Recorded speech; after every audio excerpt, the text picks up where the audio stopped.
Dr. Muhammad Ghulam Mustafa, ophthalmologist from India. Sir, what is the reason both scientifically and spiritually to make halal chicken, halal goat, but not fish? Please reply. What Dr. Muhammad Ghulam may be asking, that when we slaughter the chicken or the goat, we do zabiha. So why is there not requirement to do zabiha to a fish? And that's a very good question. As far as Islam is concerned, Quran clearly mentions in Surah Ma'idah, chapter number 5, verse number 96, that lawful for you is the pursuit of the water game. And Allah says in Surah Ma'idah, lawful for you a food of the sea, fresh and tender. So Allah has given permission, it's allowed.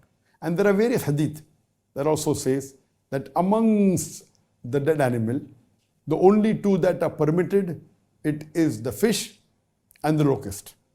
So the hadith, and only blood that is permitted is that of the spleen and the liver. So Islamically, it is permitted to have fish without doing zabiha. But we know Islamically, whether goat, chicken, or cow, etc., when we have to eat them, we have to slaughter to zabiha. In zabiha, what we do, there are various conditions. The main is that see to it that the knife is sharp, see to it that it's not in front of other goat, and you do it swiftly. And once we slaughter the windpipe and the veins and the jugular veins and the artery, when you do it, you leave the animal will writhe and the blood will flow out of the animal. So when you do zabiha, the blood, which is a good media of germs and bacteria, majority flows out of the body. So that's the reason zabiha is compulsory when we are having non-veg food like meat, mutton, beef, etc. Anything, we have to do zabiha. This is the scientific, so that the blood flows out of the body.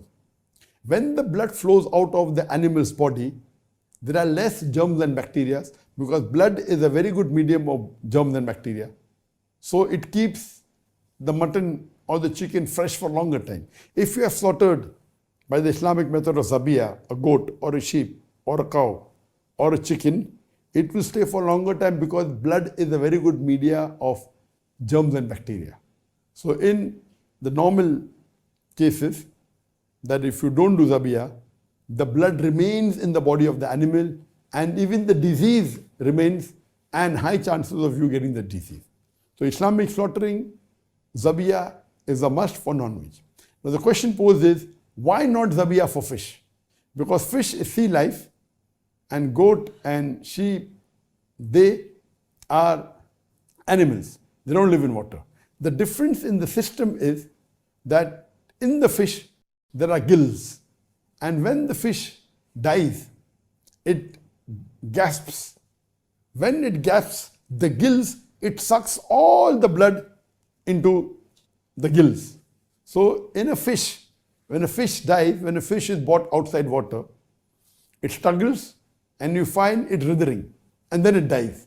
So when it's out of water, because the fish cannot breathe, so what happens? When it starts breathing and it can only normally breathe in water. It doesn't have the function to breathe the normal air like how human animals have. So what happens? Most of the blood is sucked by the gills. So when a fish has died because of loss of air, loss of oxygen, when it dies, the blood is sucked by the gills. That's the reason scientifically the blood doesn't remain in the body of the fish. Number one, the blood of the fish differs from the blood of the goat, the sheep or the animal.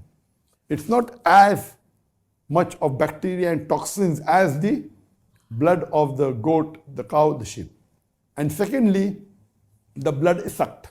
So first of all, this blood is not as dangerous as the blood of the animals. Number two, the blood is sucked. Because the blood is sucked, the germs and bacteria are not there. So eating the fish is safe. This is the scientific reason. Hope that answers the question.